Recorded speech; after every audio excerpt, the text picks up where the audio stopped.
All right, let's begin. Hi, how's it going, everyone? Mr. Ocampo here with the second ever live stream of Things Fall Apart. We're going to do chapters 3 and 4 today. As you can see, I have a PowerPoint open instead of my double entry journal. Last week, the double entry journal was great, but I do actually want to work on the PowerPoint for next week. I have kind of like an idea. I want to show you how my brain works and how I organize my thoughts. So you're going to be following along with my, my note-taking process. I got my lo-fi on, so I'm like work mode right now.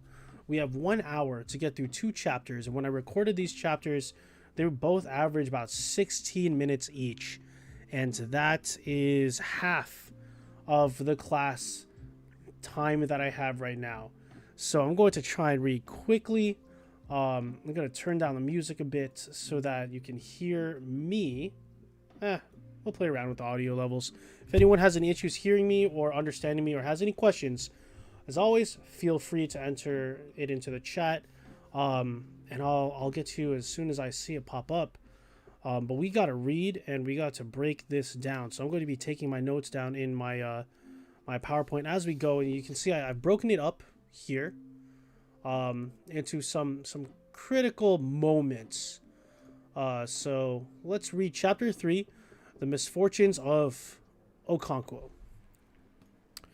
Wait, let me read on this. That makes more sense. There we go. Okay. Okonkwo did not have the start in life which many young men usually had. He did not inherit a barn from his father.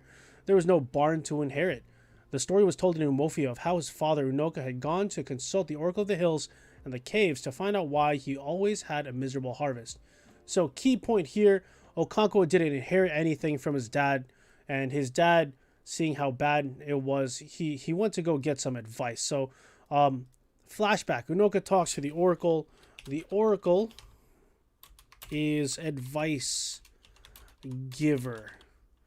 So to us, that's kind of like therapist, psychologist, maybe like a psychic, find out your life with me, Houdini. I don't know, psychic. Yeah, because I think the Oracle kind of like also talks to spirits,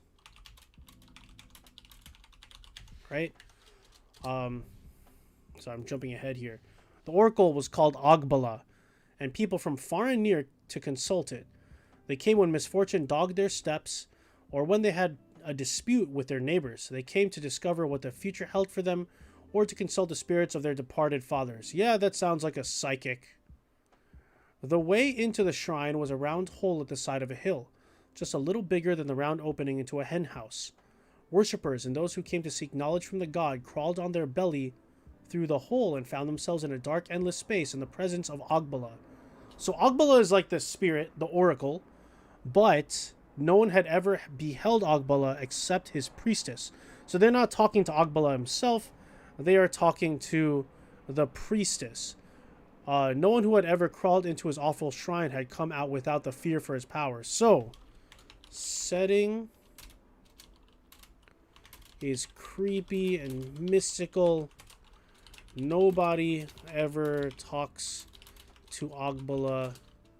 Talk through the priestess. Nobody ever sees Ogbala. Okay. But they still feel the power.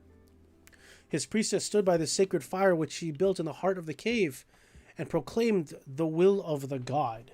The fire did not burn with a flame. The glowing logs only served to light up vaguely the dark figure of the priestess. That's creepy. Crawl into a cave, onto your belly, and then inside the cave, there's nothing but like the burning embers of a log, and you can see from the faint embers like a woman, a priestess.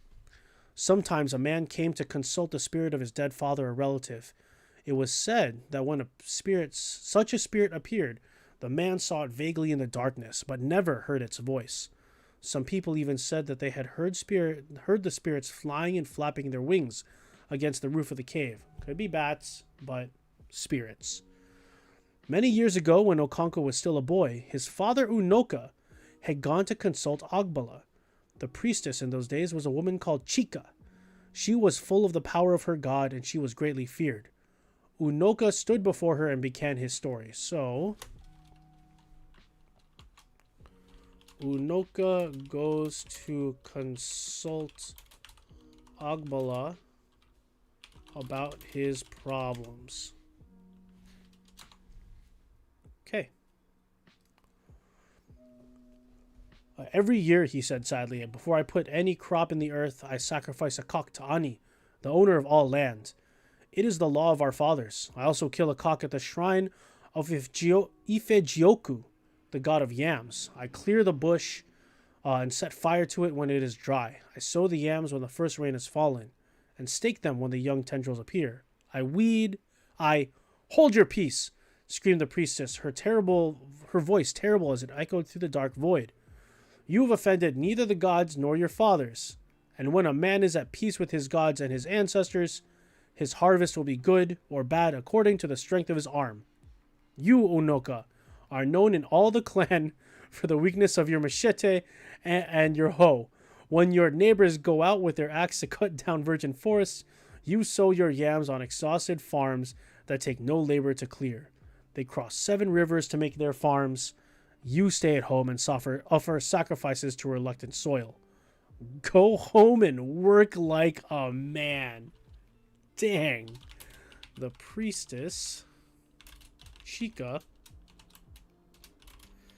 tells Unoka, go home and work like a man.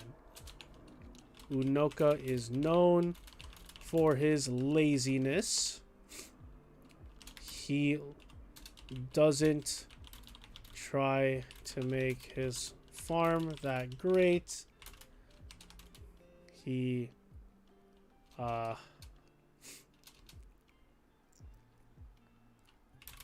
it is not due to misfortune,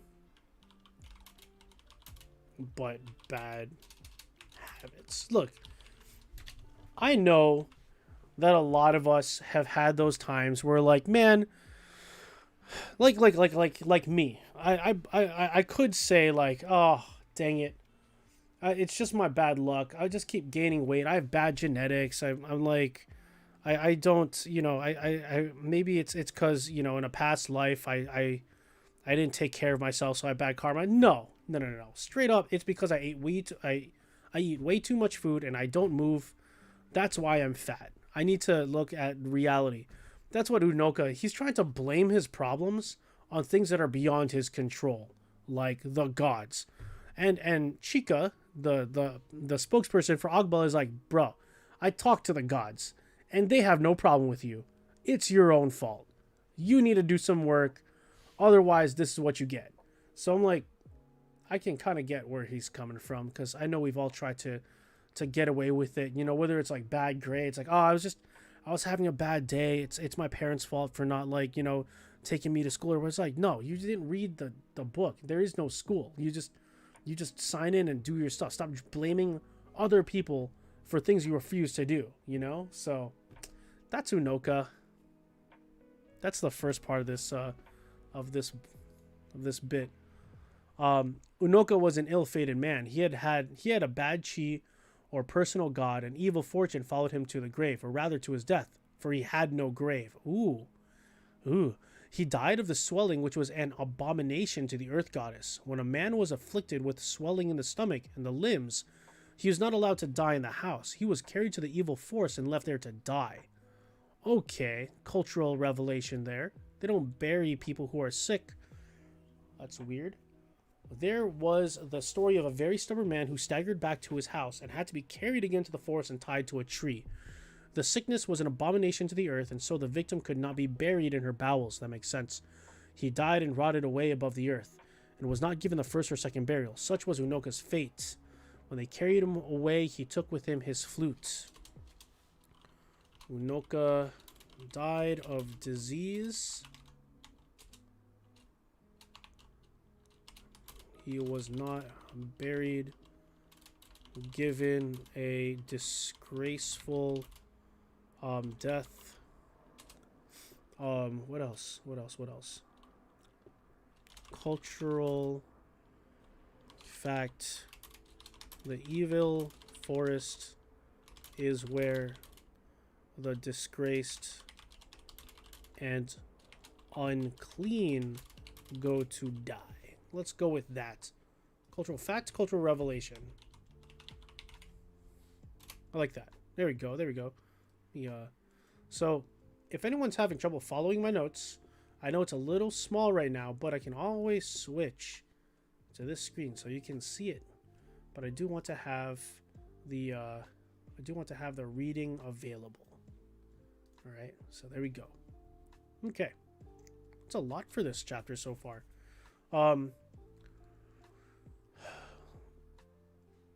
With a father like Unoka, Okonkwo did not have the start in life which many young men had. He neither inherited a barn nor a title. So this is Okonkwo takes out a loan. Okonkwo did not inherit anything from his father, unlike most other people. I wonder, can you relate to this somehow? Did you relate anything from your parents, or do you expect to inherit anything? I'll be honest.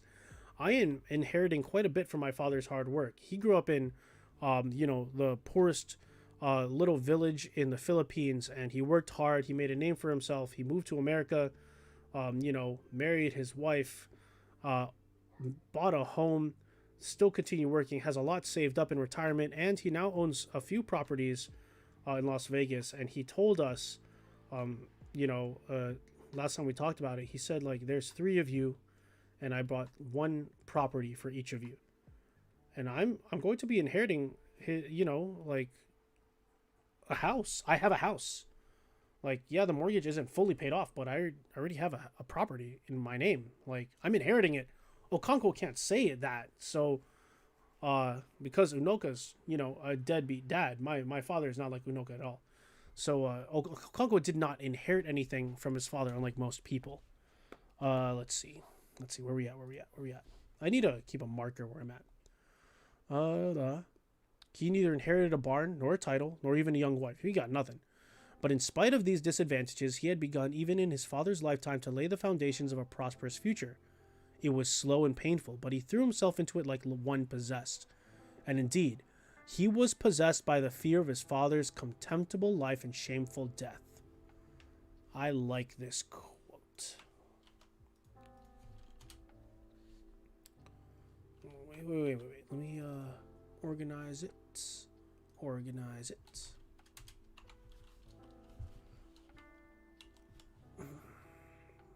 No, it's not a... So, Okonkwo didn't inherit anything. He still tried hard from beginning to become prosperous. And his main motivation was... he was possessed, and this is a quote, he was possessed by the fear of his father's contemptible life and shameful death. He saw his dad die miserable, and he hated it, and he didn't want to be like that. He's possessed by the fear. He doesn't want to be like his father at all. He doesn't want to die like he did. He doesn't want to live like he did. So he's going to try hard to become prosperous. That's what this is saying.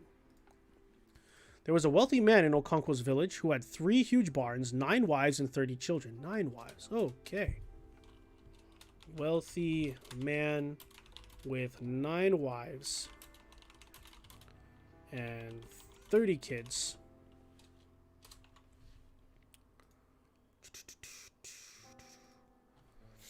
You know what? Hold on. I'm going to move this here. There we go.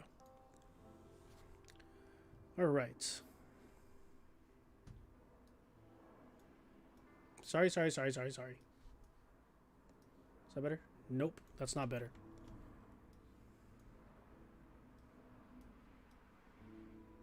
Ah! Messing everything up. Alright. His name was Nwakibie. Okonkwo visits Nwakibie, wealthy man, 9 wives, 30 kids, barns full of yams. Cool. His name was Nwakibie, and he had taken the highest title. 30 kids, highest title, barns full of yams. It was for this man that Okonkwo worked to earn his first seed yams. Okay, seed yams. He took a pot of palm wine and a cock to Nwakibie. 2 elderly neighbors were sent for, and Nwakibie's 2 grown-up sons were also present in his obi. He presented a kola nut. There's that kola nut again, and an alligator pepper, which were passed round for all to see, and then returned to him. He broke the nut, saying, "We shall all live. We pray for life, children, a good harvest, and happiness. You will have what is good for you, and I will have what is good for me. Let the kite perch, and let the eagle perch too. If one says no to the other, let his wing break." Ooh, I like that. It's like saying equality. You know, let's be equals here. I'm an eagle. I have so much more than you. You're just a little kite. But we're going to make a little negotiation. What's good for you is good for me. Back and forth, right? This is a business negotiation. After the kola nut had been eaten, Okonkwo brought his palm wine from the corner of the hut where he had been placed and stood in the center of the group. He addressed Nwakibie, calling him our father. "Na-ayi," he said, "I have brought you this little kola. As our people say, a man who pays respect to the great paves the way for his own greatness. I have come to pay you my respects and also to ask a favor. But let us drink the wine first."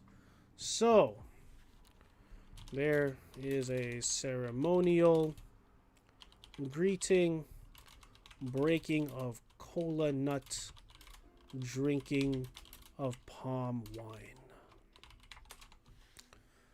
Everybody thanked Okonkwo, and the neighbors brought out their drinking horns from the goatskin bags they carried. Nwakibie brought down his own horn, which was fastened to the rafters. See, I have my own drinking horn too. Check this out, y'all. I've got my own drinking horn made out of authentic goat drink. It's because I'm a real Viking, or in this case, an Igbo tribesman. I have cool legit stand for it too. The younger of his sons, who was also the youngest man in the group, moved to the center, raised the pot on his left knee, and began to pour out the wine. The first cup went to Okonkwo, who must taste his wine before anyone else. Then the group drank, beginning with the oldest man. When everyone had drunk 2 or 3 horns, Nwakibie sent for his wives. Some of them were not at home, and only 4 came in. "Is Anasi not in?" he asked them. They said she was coming. Anasi was the first wife, and the others could not drink before her, and so they stood waiting. There is a hierarchy among the people, among the women. Everyone plays their part. Yeah. Is that how you spell hierarchy? There we go. Anasi was a middle-aged woman, tall and strongly built. There was authority in her bearing, and she looked every inch the ruler of the women folk in a large and prosperous family. She wore the anklet of her husband's titles, which the first wife alone could wear. She walked up to her husband and accepted the horn from him. She then went down on one knee, drank a little, and handed back the horn. She rose, called him by his name, and went back to her hut. The other wives drank in the same way, in their proper order, and went away. The men then continued their drinking and talking. Ogbuefi Idigo was talking about the palm wine tapper, Obayako, who suddenly gave up his trade. "There must be something behind it," he said, wiping the foam of wine from his mustache with the back of his left hand. "There must be a reason for it. A toad does not run in the daytime for nothing." "Some people say the oracle warned him that he would fall off of a palm tree and kill himself," said Akukalia.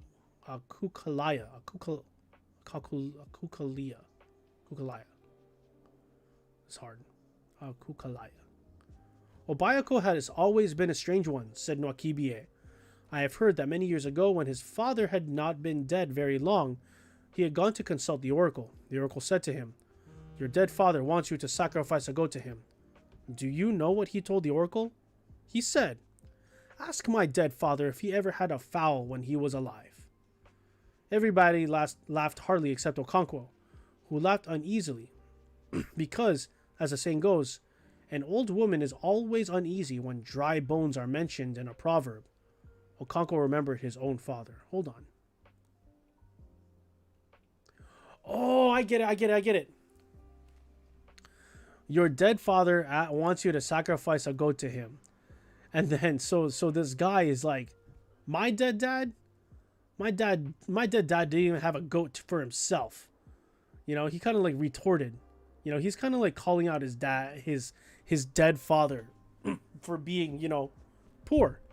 And everyone laughs at this, except Okonkwo, because he's in the same position. And he knows that it's kind of weird to laugh at that because it's kind of awkward. It's like, you know, it's like they're making a joke and you're still the butt of the joke. Like if my group of friends were to make like, oh, and that one fat kid, you know, and they're all laughing at that fat kid. And I'm like, but I'm also fat, you know, that would be the equivalent. I can see how Okonkwo feels.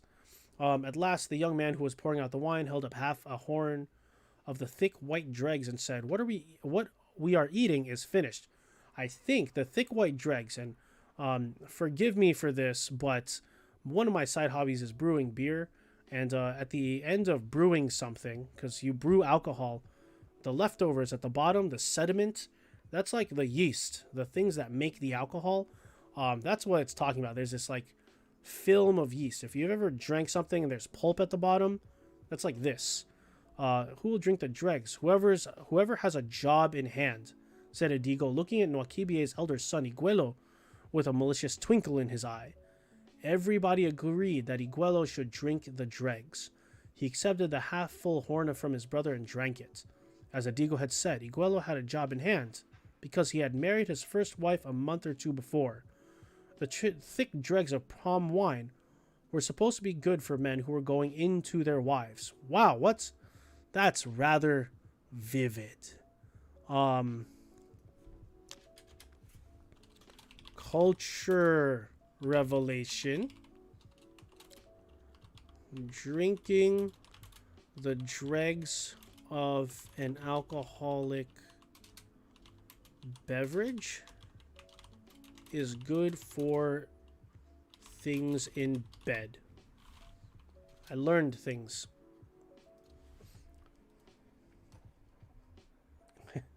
Remember, when I make these cultural revelations, I'm thinking of like, you know, things that like that I can relate to in my own culture, and for some reason I think people believe that clams do that for you. I don't know. After the wine had been drunk, Okonkwo laid his difficulties before Nwakibie. All right, so after all the merrymaking and the fun stuff is done, Okonkwo gets to the chase. I have come to you for help, he said. Perhaps you can already guess what it is. I have cleared a farm but have no yams to sow. I know what it is to ask a man to trust another with his yams, especially these days when young men are afraid of hard work. I am not afraid of work. The lizard that jumped from the high iroko tree to the ground said he would praise himself if no one else did. I began to fend for myself at an age when most people still suck at your mother's breast. If you give me some yam seeds, I shall not fail you. Dude. Okonkwo asks to have, not even for a loan, an investment. He wants, he says he will work hard. Like, look, this is, when you take out a loan, this is like taking out a loan on a car, and they do a credit check on you. And Okonkwo was like, look, my credit seems like it's bad because of my father, but look, I'm good. I'm good for this. Believe me, I'm going to go work hard for this, and you're going to get your money back, you know, double that. Like, look at these other kids. They don't work as hard as I do. I know that they don't work as hard because I work harder than them, right? He's putting out his argument that this really wealthy guy should give him yams to sow. So before he plants a farm, he needs seeds. Okonkwo doesn't have seeds. That's like, before I start a business, I need, ironically, seed money to start growing my business. Like, if I were to go out there and start a cafe right now, I would probably have to go to a bank or some investors and be like, hey, I need like $10,000 to rent out this business complex room for like, 3 months so I can get started and making money selling homework stuff or starting my streaming business or whatever. You can trust me. I've got a lot of talent and I work hard. You'll get your money back in 3 months. That's what Okonkwo is doing. He's trying to get that investment. If you give me some yam seeds, I shall not fail you. That's essentially it. Look at that. He made his argument. Remember that skill from semester 1 that we did? He provided evidence. There's his case. I have cleared a farm, but I have no yams to sow. His evidence is like, I am not afraid of work. The lizard that jumped from the high Iroko tree to the ground said he would praise himself if no one else did. It's a proverb. They speak in proverbs. It's so confusing. But I think basically he's saying like he's a lizard that jumped to the ground and no one else helped him. So he's helping himself. But he's still asking for help. I think that's it. Nwakibie cleared his throat. It pleases me to see a young man like you these days wherein our youth have gone so soft. Many young men have come to me to ask for yams, but I have refused because I knew they would just dump them in the earth and leave them to be choked by weeds. When I say no to them, they think I am hard-hearted, but it is not so. And Neke the bird says that since men have learned to shoot without missing, he has learned to fly without perching. Okay, I like this. This is a proverb that shows like adaptability. He's saying he's adapted. Like Eneke the bird, he notices that men have learned to shoot without missing, so Eneke has learned to fly without perching, without stopping. So he's adapting to the situation. Nwakibie adapted to the situation where people are taking advantage of him. Like he gives them yams and they kind of waste it. So he stopped giving them yams. So he's kind of, I used to be good with giving out money, but because I had some bad investments, like people were like, I can't trust them no more. But I have learned to be stingy with my yams, but I can trust you. I know it as I look at you. As our father said, you can tell a ripe corn by its look. I shall give you twice 400 yams.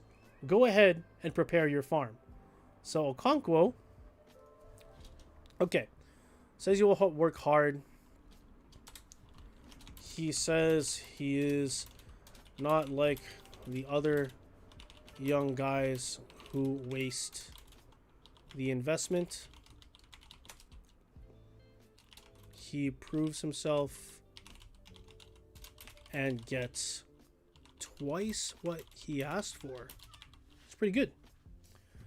Okonkwo thanked him again and again and went home feeling happy. He knew that Nwakibie would not refuse him, but he had not expected that he would be so generous. He had not hoped to get more than 400 seeds. He would now have to make a bigger farm, and he hoped to get another 400 yams from one of his father's friends at Isiuzo. Sharecropping was a very slow way of building up a barn of one's own. After all the toil, one only got a third of the harvest. But for a young man whose father had no yams, there was no other way. And what made it worse in Okonkwo's case was that he had to support his mother and 2 sisters from his meager harvest. And supporting his mother also meant supporting his father. She could not be expected to cook and eat while her husband starved. And so, at a very early age, when he was striving desperately to build a barn through sharecropping, Okonkwo was also fending for his father's house. It was like pouring grains of corn into a bag full of holes. His mother and sisters worked hard enough, but they grew women's crops, like cocoa yams, beans, and cassava. Yam, the king of crops, was a man's crop. Alright, so look. If I'm 17 years old, my dad is a drunk, he doesn't have a job, he can't take care of himself. My mom and my sisters, like, they got jobs, but they're like small-time jobs. I'm the one with the big boy job. I got the big boy job, but when I get my paycheck, it all goes away. I gotta pay for groceries for my family. I gotta still support my dad's habit. I gotta pay for I'm renting. I'm not even owning my own home. I'm renting my home, and I have to pay for the rent for my family's home. At the end of the day, I don't have much. Like, I don't have any savings to build my own business. That's what Okonkwo is going through. As a young kid, as a young man, he is working stupid hard.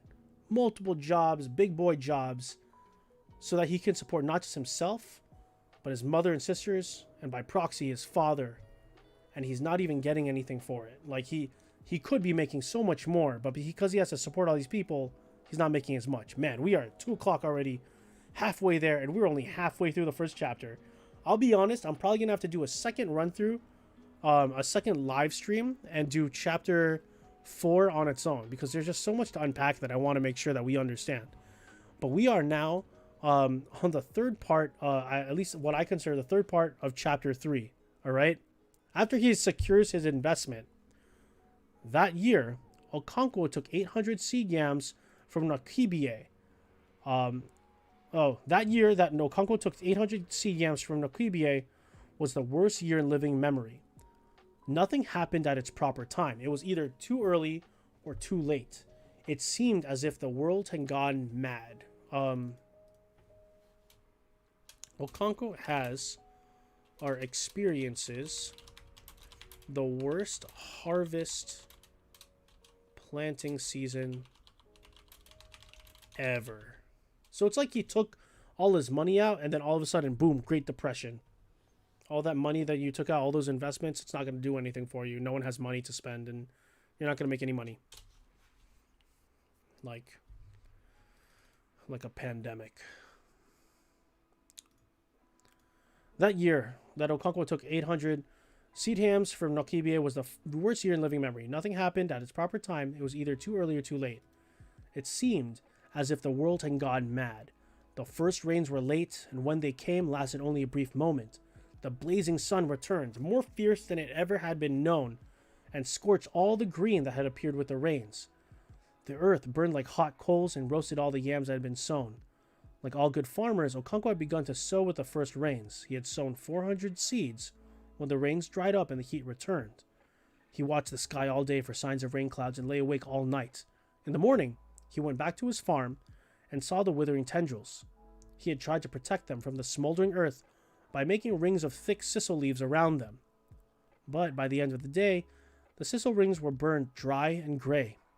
He changed them every day and prayed that the rain might fall in the night. But the drought continued for 8 market weeks, and the yams were killed. Some farmers had not planted their yams yet. They were the lazy, easygoing ones. Okay, wait, hold on. Sorry. I need to take notes. That's some important stuff. He plants when most people plant. But fierce rain, then absolute heat and dryness killed all his plants. Tried hard to save them. They died anyway. Neat. Some farmers had not planted their yams yet. They were the lazy, easygoing ones who always put off clearing their farms as long as they could. This year they were the wise ones. They sympathized with their neighbors with much shaking of the head, but inwardly they were happy for what they took to be their own foresight. Okonkwo planted what was left of his seed yams when the rains finally returned. He had one consolation. The yams he had sown before the drought were his own. So he didn't lose any of his investment. He just lost his own yams, the harvest of the previous year. He still had the 800 from Nakibie and the 400 from his father's friend, so he would make a fresh start. Okay, no harm, no foul. He lost stuff. It seems like the other guys, they're kind of cocky. They were just being lazy, but it ended up being good for them. Whatever. So he started over. But the year had gone mad. Okay. So he shrugs it off and plants again. The year had gone mad. Rain fell as it had never fallen before. For days and nights together it poured down in violent torrents and washed away the yam heaps. Trees were uprooted and deep gorges appeared everywhere. Then the rain became less violent, but it went from day to day without a pause. The spell of sunshine, which always came in the middle of the wet season, did not appear. The yams put on luxuriant green leaves, But every farmer knew that without sunshine, the tubers would not grow. Instead of heat came lots and lots of rain. More rain means less sun. Less sun means small, pathetic yams. Okonkwo that year the harvest was sad, like a funeral, and many farmers wept as they dug up the miserable and rotting yams.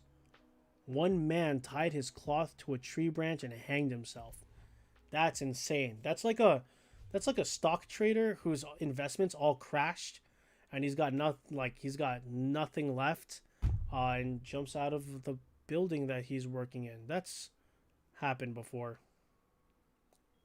Don't make bad investments. It's rough.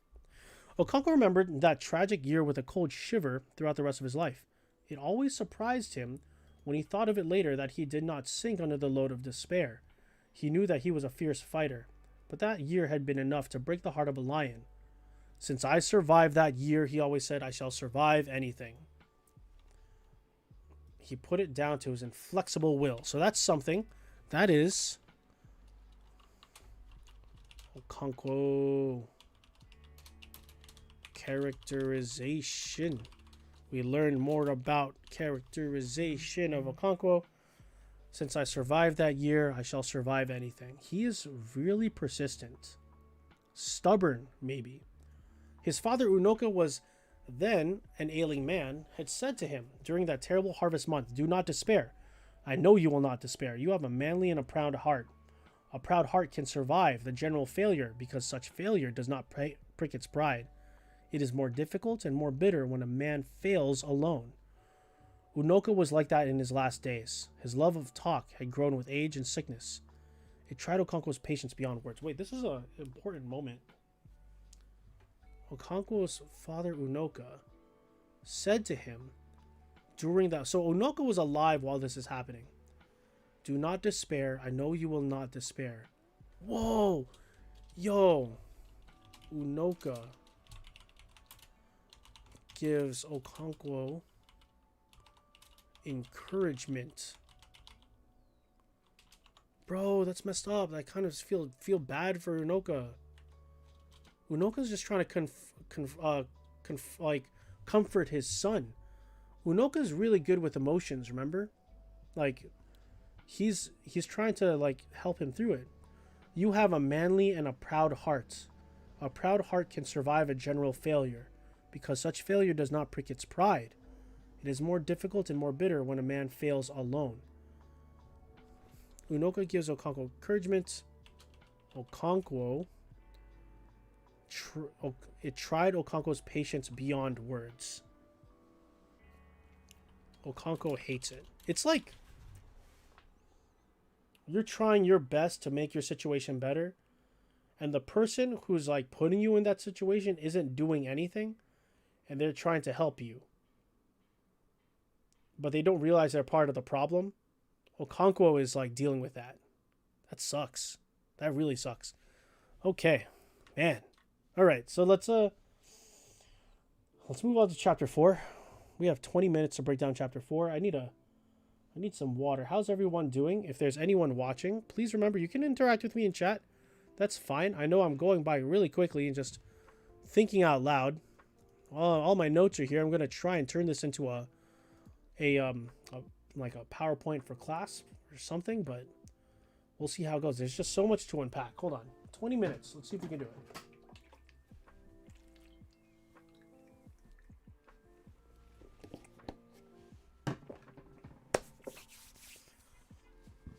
Chapter 4. So in this chapter, Okonkwo messes up. Like, I want to use a word that's stronger than messes up, but I can't. So he just messes up. But before that, some little characterization. Haters gonna hate. Hold on. Everything's okay. Looking at a king's mouth, said an old man, one would think he never sucked at his mother's breast. He was talking about Okonkwo, who had risen so suddenly from great poverty and misfortune to be one of the lords of the clan. The old man bore no ill will towards Okonkwo. Indeed, he respected him for his industry and success. But he was struck, as most people were, by Okonkwo's brusqueness in dealing with less successful men. Alright, so here's the thing. Okonkwo got nothing. He inherited nothing. He had to work hard for everything. Okonkwo is literally like the embodiment of started from the bottom, now we here, right? Like he's the one who achieved the rags to riches dream. But if you were to look at him now, all rich and stuff, like think about your favorite celebrities or rich people, billionaires and stuff. Like you would think like, man, they probably had a leg up somewhere. They probably had some help, here or there. I can't imagine them living a poor life, right? But Okonkwo, he did. He legit did. And when he meets people who are weaker than him, he calls them out. It's like, look, you have no excuse. I was able to make something of myself. What's wrong with you, right? Only a week ago, Okonkwo, a man had contradicted him, Okonkwo, at a kindred meeting, which they held to discuss the next ancestral feast. Without looking at the man, Okonkwo had said, "This meeting is for men." The man who had contradicted him had no titles. That was why he had called him a woman. Okonkwo knew how to kill a man's spirit. Man. Okonkwo, he does not play. Everybody at the kindred meeting took sides with Osugo when Okonkwo called him a woman. The oldest man present said sternly that those with palm kernels were cracked for them, that those whose palm kernels were cracked for them by a benevolent spirit should not forget to be humble. Okonkwo said he was sorry for what he had said, and the meeting continued. So Okonkwo gets a little chastisement. It's like, look, stop being so proud and like pulling people down. Like, you got to be humble, man. Like, not everyone has it as good as you. But Okonkwo is probably thinking in his head, like, you don't know me. You don't know what I've been through so I can get here.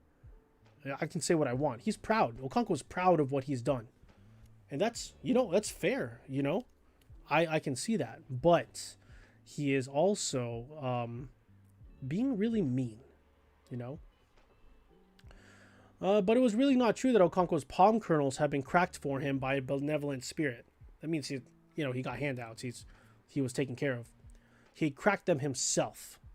Anyone who knew his grim struggle against poverty and misfortune could not say he had been lucky. If ever a man deserved his success, that man was Okonkwo.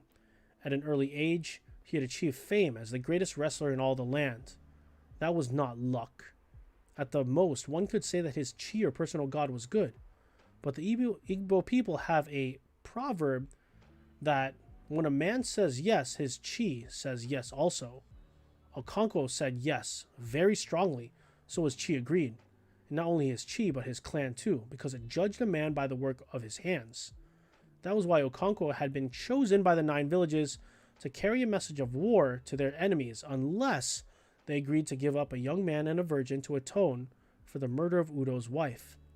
And such was the deep fear that their enemies had for Umuofia that they treated Okonkwo like a king, and then brought him a virgin who was given to Udo as wife and the lad Ikemefuna. Okay, so it's transitioning back to Ikemefuna, but let's break this down. We know that Okonkwo grew up with nothing. Because he grew up with nothing, Okonkwo had to work hard for everything he has, right? People, no, that's related. See, I'm threading it so that it's related. People respect him, but don't understand because they can't relate. Remember, most people were inherited. They inherited things from their parents. Okonkwo did not. People call him out for being too mean to those who don't meet his standards. Right? Like, if you're not tough like Okonkwo, you're a woman. That's how Okonkwo does. Okonkwo is proud of his achievements. He hates those who claim to be his equal but are not.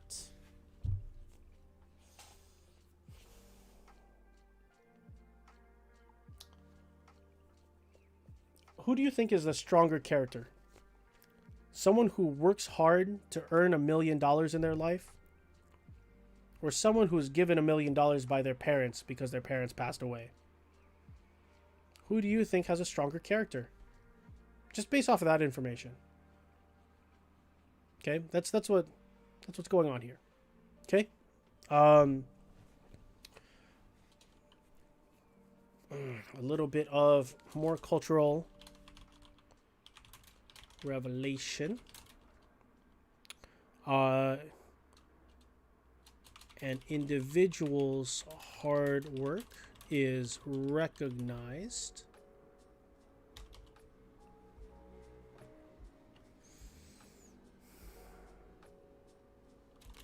but so is inheritance. I don't know. So I'm not too sure about that one. Let's keep that off. Okay. All right. I think that's what we're gonna get from this section. All right. The elders of the clan had decided that Ikemefuna should be in Okonkwo's care for a while, but no one thought it would be as long as 3 years. They seemed to forget all about him as soon as they had taken the decision. At first, Ikemefuna was very much afraid. Once or twice he tried to run away, but he did not know where to begin. He thought of his mother and his 3-year-old sister and wept bitterly. Nwoye's mother was very kind to him and treated him as one of their own. But all he said was, "When shall I go home?"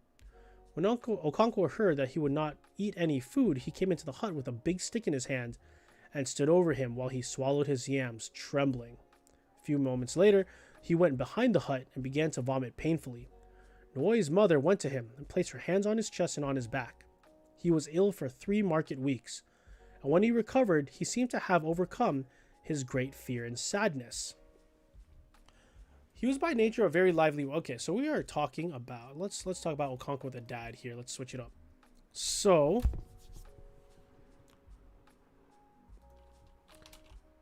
Ikemefuna is the 15-year-old boy who has to live with Okonkwo because of the murder incident. He lives with him for 3 years. At first, he is shy and upset. Okonkwo basically beats it out of him. Like, he threatens him because he wouldn't eat any food. So he just kind of stood there with a stick, waiting. And Ikemefuna got sick off of the food.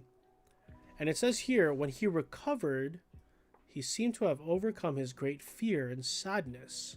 So maybe there was like a connection being made with Ikemefuna and the family while he was recovering. Right? Let's talk about Ikemefuna. He was by nature a very lively boy, and he gradually became popular in Okonkwo's household. Okay.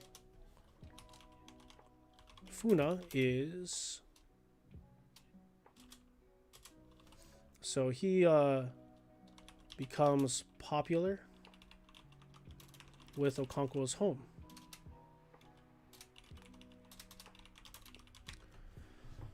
Especially with the children. Okonkwo's son, Nwoye, who was 2 years younger... 2 years younger than Ikemefuna. So if Ikemefuna is 15, Nwoye is 13. Nwoye became quite inseparable from him because he seemed to know everything. He could fashion out flutes from bamboo stems and even from the elephant grass. He knew the names of all the birds and could set clever traps for the little bush rodents. And he knew which trees made the strongest bows. Even Okonkwo himself became very fond of the boy. Inwardly, of course. Okonkwo never showed any emotion openly unless it be the emotion of anger. To show affection was a sign of weakness. The only thing worth demonstrating was strength. He therefore treated Ikemefuna as he treated everybody else, with a heavy hand. But there was no doubt that he liked the boy. Sometimes when he went to the big village meetings or communal ancestral feasts, he allowed Ikemefuna to accompany him like a son. Okonkwo grows attached to Ikemefuna, carrying a stool and a goatskin bag, and indeed Ikemefuna called him father. Mefuna calls him father. Ikemefuna came to Umuofia at the end of the carefree season between harvest and planting. In fact, he recovered from his illness only a few days before the Week of Peace began, and that was also the year Okonkwo broke the peace and was punished, as was the custom, by Ezeani, the priest of the earth goddess. So, Okonkwo the dad. I think we are going to come back to this slide, so I'm going to leave a space there. But we are now going to talk about the thing Okonkwo did. Okonkwo does a bad thing. We're going to take another quick water break. We're going to extend this. It's going to be a little bit longer than an hour, but that's okay. Just got to take a quick water break. I'll be right back.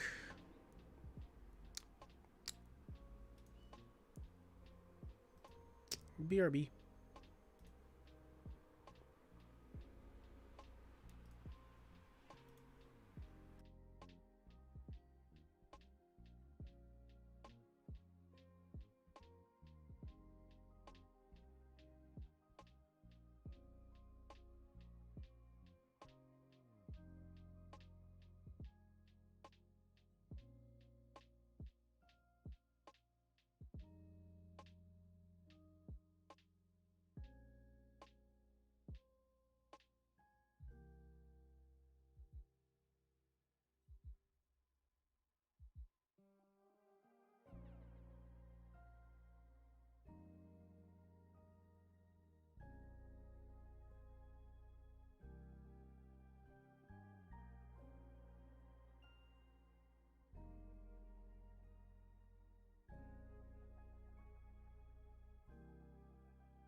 Well, I forgot to unmute myself. I just took a look at how much we have left, and all right, maybe it will be better for me to do another live stream. So I will do it this weekend, possibly later on today. It's just that I have something else to cover this afternoon. On Fridays at 2:30, I have a club to attend, varsity quiz if anyone's interested. But I do want to finish this, so you might hear me get on again today, probably 3 or 4 o'clock, 3:30 or 4 o'clock, and we will finish chapter 4. Finish these, and I'll post it on my YouTube. So thank you guys for attending. I didn't hear too much from the chat, but I hope that there were some of you listening and taking your own notes. I will be working on this again soon, and we'll be discussing this in class. So if you're watching the video again for your benefit, I hope this helps.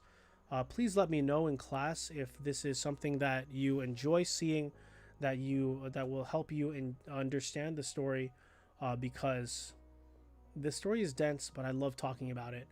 And if this is one way that will help you, I'm happy to do it. All right. Other than that, enjoy your weekend and look out for the next video for finishing chapter 4. Thank you guys. Take care. Bye-bye.